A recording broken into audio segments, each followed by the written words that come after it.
South ఇండియాలోనే biggest sorry store మన Varahi silks మన విజయవాడ ఎంజీ రోడ్ లో ప్రారంభం.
మహాలక్ష్మి, ఏం జరిగిందమ్మా?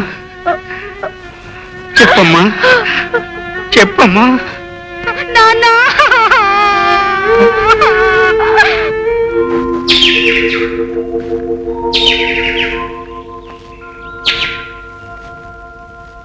రంగయ్య, రిపోర్ట్ ఇచ్చావు కదా, ఇక నువ్వేం దిగులు పడకు. నీ కూతుర్ని నాశనం చేసిన వాళ్ళను చట్టం పట్టుకుని కటకటాల్లో పెట్టి తీరుతుంది. రంగయ్య, మనలాంటి పేదోళ్ళకి ఇలా దగ్గర న్యాయం జరగదు. ఈ పోలీసు వాళ్ళు పెద్దోళ్ళ ముందు చేతులు కట్టుకుని నిలబడతారు. డబ్బున్నోళ్ళు పిల్లలు తప్పు చేసినా వాళ్ళని చేయరు. అయితే మనకి న్యాయమే జరగదంటావా కోపై మావ? జరుగుతుంది. మనలాంటి వాళ్ళకి న్యాయం జరిపే మనిషి ఒకడే ఒకడున్నాడు. ఎవరతను? పరశురాం బాబు. పరశురాం బాబా?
ధనవంతులమని కళ్ళు మూసుకుని ప్రవర్తించే వీళ్ళని ఖరీదైన హాస్పిటల్లో చేర్చి బిల్లులను వాళ్ళ తల్లిదండ్రులకు పంపించండి.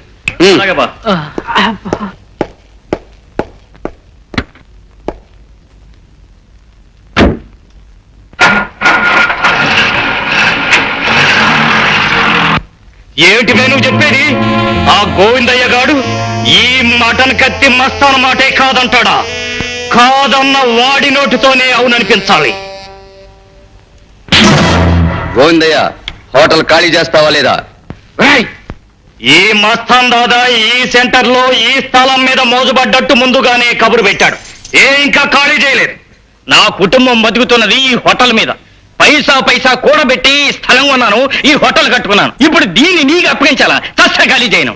ఖాళీ చెయ్యకపోతే చేయిస్తాం బే. ఎలాగో తెలుసా? ఇలా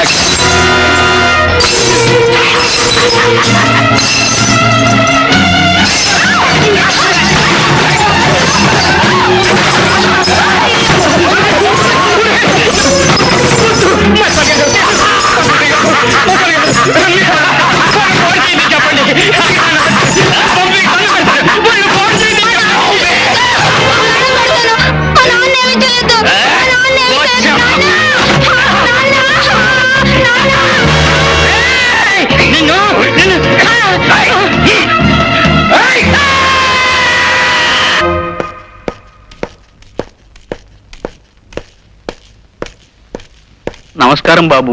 రంగయ్య, గోవిందయ్య ఎక్కడ? లోపల ఉన్నాడు బాబు.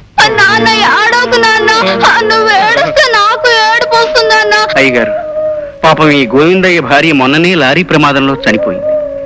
ఇప్పుడు ఆ పాపిష్టి వాళ్ల కారణంగా అతని కాలు పూర్తిగా దెబ్బతినేసింది. తల్లి లేని ఆ బిడ్డకి తండ్రి కూడా ఇప్పుడు కుంటివాడైపోతే ఇంకా దిక్కేమిటి బాబు?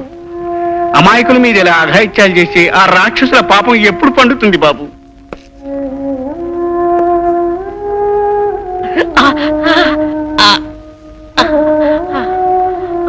సిస్టర్, ఇతని తక్షణ ఆపరేషన్ థియేటర్ చేర్చే ఏర్పాట్లు చేయండి. వెంటనే కాల్ ఆపరేట్ చేసి తీసేయాలి. మా నాన్నగారు కాల్ తీయడానికి వీల్లేదు. డాక్టర్ గారు, మీకు దండం పెడతాను, మా నాన్నగారు కాల్ తీసేయొద్దు. తీసేకి తప్పదు బాబు, లేకపోతే కాలు కుళ్ళిపోయి శరీరం అంతా విషం వ్యాపించి ప్రాణానికే ముప్పు రావచ్చు. డాక్టర్, గోవిందయ్య కాలు తీసేయడానికి వీల్లేదు. అతని ప్రాణానికి ప్రమాదం జరగడానికి అంతకంటే వీల్లేదు. వెంటనే foreign return chief surgeon doctor ముఖర్జీకి కబురు చేయండి. వాట్? ఇండియాలో కల్లా పెద్ద సర్జన్ డాక్టర్ ముఖర్జీని ఈ కేసు కోసం పిలవమంటారా? ఆయన ఎందుకు వస్తారు సార్? వచ్చి తీరతాడు. పిలిచింది పరశురామని తెలిస్తే డాక్టర్ ముఖర్జీయే కాదు, దేవుడైనా దిగి వస్తాడు. Keshava, yes boss. గోవిందయ్య మీద ప్రతాపం చూపించిన మనుషులెవరు? మస్తాన్ ముఠా మనుషులు బాస్.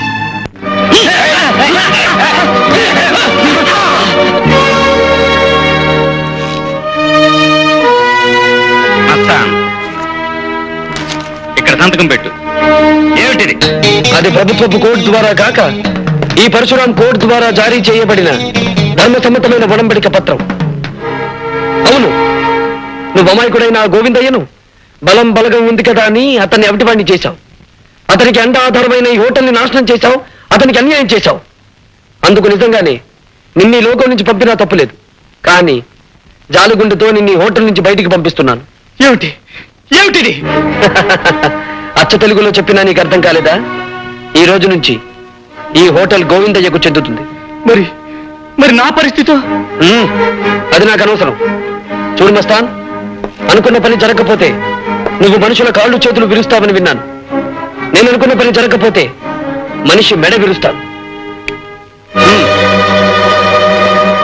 అర్థమైంది అనుకుంటాను. పెట్టు సంతకం.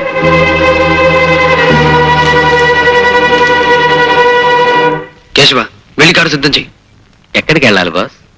ఆ పంకజ్ ఇంటికేనా? తెలిసి కూడా ఎందుకు అడగడం కేశవ? మీకంటే వయసులో పెద్దవాడిని.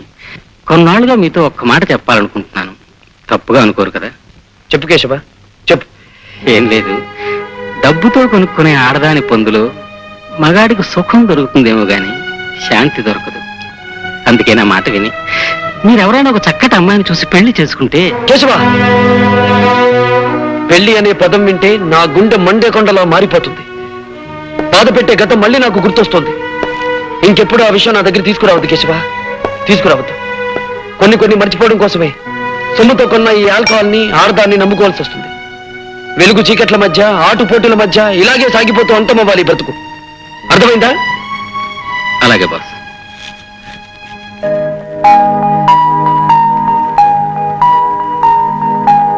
హలో రాజా. నమస్తే. జమీందార్ రఘుపతిరావు గారి కుమారుడు రాజా విదేశాల నుంచి తిరిగి వచ్చిన సందర్భంగా ఘనమైన స్వాగతం ఇవ్వడం జరిగింది. రాజా గౌరవార్థం రేపు సాయంత్రం బ్రహ్మాండమైన పార్టీ జరగబోతోంది. నీ కారణంగానే నా జీవితం ఇలా మలుపు తిరిగిందిరా.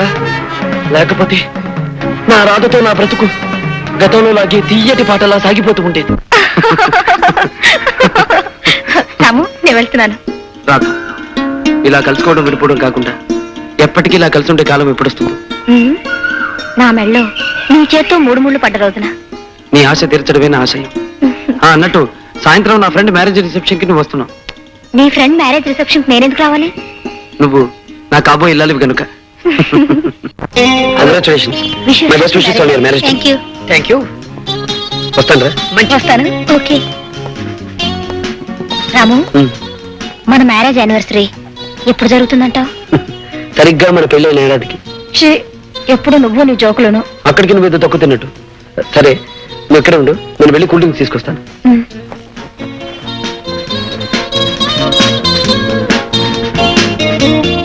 Hello beauty. ఎవరు నువ్వు? రాజా, ఒంటరిగా ఉన్నావుగా, జంట కలుద్దామని. ఛీ, వదిలు. ఈ రాజా పట్టుకున్న దేన్ని ఓ పట్టాన వదలడం. Shut up. Behave yourself. ఈ పొగర కారణం ఆ పరశురాముణ్ణి చూసుకునేగా. నే తలుచుకున్నానంటే ఆ రాముణ్ణి అడవులకు పంపించగలనే. మరొక్క మాట మాట్లాడితే ఏం చేస్తావే? ముచ్చటైన నీ పెదాలతో ముద్దు పెట్టుకుంటావా? ఎంత పొగర నీకు?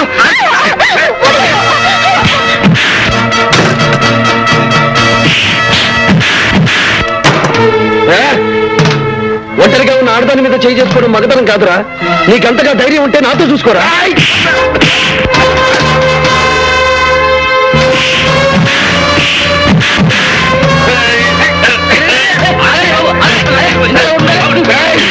అన్నీ కొడతావా? నేను ముచ్చట పడ్డ రాదా నీకెలా దక్కుందో నేను చూస్తాను రా.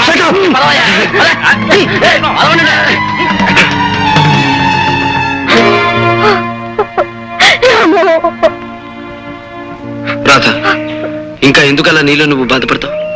వాడికి తగిన బుద్ధి చెప్పానుగా. నేను బాధపడేది వాడు పట్టుకున్న విషయం తలుచుకొని కాదు, పెళ్లి కానీ నా పరిస్థితి తలుచుకొని. రాధ, నీ భయం నాకు అర్థమైంది. ఇంతకాలం ఉద్యోగం కోసం ఆగానే తప్ప నిన్ను దూరంగా ఉంచాలని కాదు. ఇప్పుడు నాకు అనిపిస్తుంది, మన పెళ్ళై నువ్వు నా జీవితంలోకి అడుగు పెడితే నాకు అదృష్టం కలిసి రావచ్చు. రేపే నీ మెడలో 3 ముళ్ళు వేస్తాను. రాము, రాధా,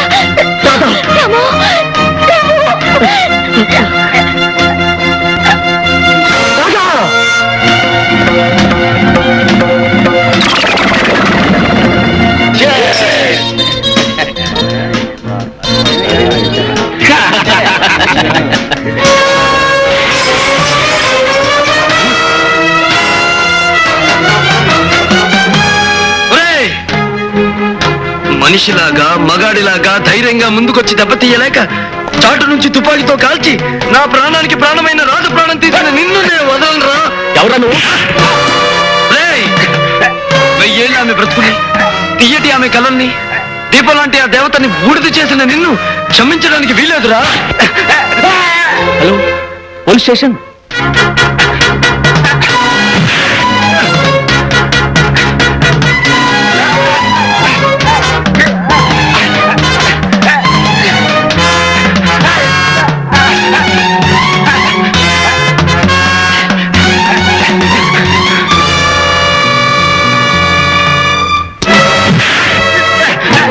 ప్రళయం లాంటి ఈ పరశురాముడి చేతుల్లో నుంచి నువ్వు తప్పించుకోలేవు.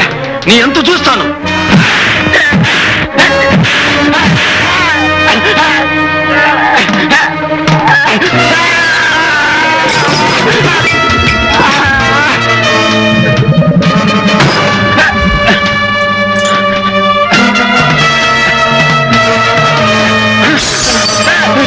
చంపదు. మిస్టర్, పట్టపగలు పెద్ద మనిషి ఇంట్లో ప్రవేశించి హత్య చేయాలనుకుంటున్నావా? ఎంతో ధైర్యం నీకు? ఇన్స్పెక్టర్, దోషిని నేను కాదు. పట్టపగలు పవిత్రమైన ఆలయం ముందు కొత్త పెళ్లి కూతురిని దయాదాక్షిణ్యం లేకుండా దారుణంగా హత్య చేసిన అంతకుడు వాడు. నేరస్తుడిని నేను కాదు ఇన్స్పెక్టర్, వాడు వాడు. Shut up.